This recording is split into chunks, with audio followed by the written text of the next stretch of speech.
भूकंप लोगों की जान तो लेता है लेकिन कमजोर इमारतें भी ले लेती है। लद्दाख के जाने माने इंजीनियर और शिक्षा सुधारक सोनम वांगचुक ने doctor BC Roy engineering college के कार्यक्रम में ऐसी ही कड़ी चेतावनी दी। उन्होंने साफ कहा, भूकंप किसी पर्यावरणीय कारण से नहीं आते, ये पूरी तरह से प्राकृतिक घटनाएं हैं और समय समय पर आते रहेंगे। हालांकि उनके अनुसार असली खतरा भूकंप नहीं बल्कि गलत डिजाइन और कमजोर निर्माण वाली इमारतें हैं। हिमालयी क्षेत्र के लिए एक खास चेतावनी देते हुए उन्होंने कहा, इस क्षेत्र से पहले भी भूकंप आ चुके हैं और भविष्य में भी आते रहेंगे, इसलिए अभी से तैयारी जरूरी है। जिम्मेदार भरे विकास का आह्वान करते हुए उन्होंने कहा कि विकास कार्य करते समय भूकंप जैसी आपदाओं को ध्यान में रखे जाना चाहिए। इसके साथ ही इंजीनियरिंग के छात्रों को भूकंप रोधी संरचनाएं बनाना सिखाया जाना चाहिए। उन्होंने कहा, भूकंप को रोकना संभव नहीं है लेकिन सुरक्षित निर्माण अनगिनत लोगों की जान बचा सकता है। लद्दाख के प्रसिद्ध इंजीनियर और शिक्षा सुधारक सोनम वांगचुक और पूर्व भारतीय सेना प्रमुख अरूप राह बुधवार को दुर्गापुर के सृजनी थिएटर में doctor BC Roy engineering college के रजत जयंती वर्ष समारोह में शामिल हुए। पश्चिम बर्धमान जिले के जिलाधिकारी पन्नाबलम एस, उप विभागीय मजिस्ट्रेट सौरभ चैटर्जी, कॉलेज के महासचिव तरुण भट्टाचार्य, कोषाध्यक्ष जनरल सिंह, अधिकारी सत्यजीत बसु और अन्य भी उपस्थित। तरुण भट्टाचार्य ने कहा, हमने रजत जयंती वर्ष में भारत का एक दुर्लभ विरोध प्रस्तुत किया। आज ऐसा व्यक्ति हमारे बीच मौजूद है। हम उनके प्रेरक शब्द सुनेंगे, छात्र सुनेंगे और दुर्गापुर के लोग भी सुनेंगे। आने वाले दिनों में छात्रों का मार्ग बेहतर होगा।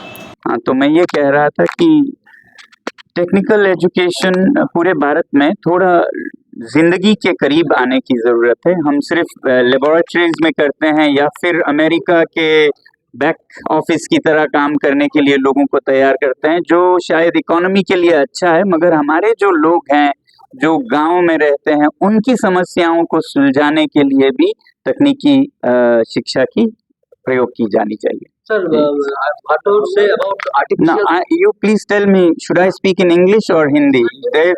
First Hindi. Let Hindi be first and then you come. Okay?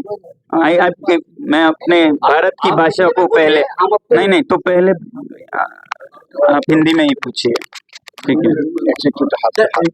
पहले आप बाद में आइए, पहले हिंदी वालों को पहले हिंदी में पूछिए। आप हिंदी में। आर्टिफिशियल ग्लेशियर के बारे में आपको क्या कहना है?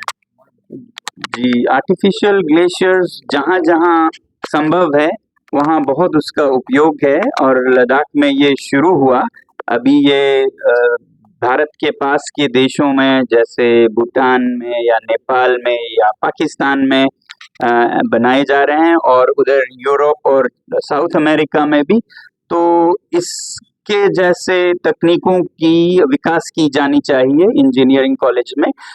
ये हर जगह नहीं काम आएगा, मगर जहाँ जो वास्तविकता से जुड़ी हो उस तरीकों को इस्तेमाल करके हमें पानी को बचाने की ज़रूरत है। अब पहाड़ों में हम आर्टिफिशियल ग्लेशियर बनाएं, यहाँ आप पानी को बचाने के लिए और साधन बनाएं। उसके लिए हमारे इंजीनियरिंग इंस्टीट्यूट्स को जुटना चाहिए, जो हमारे अपने लोगों के समस्याएं हैं उन्हें सुलझाने के लिए। Winter storage water artificial glacier.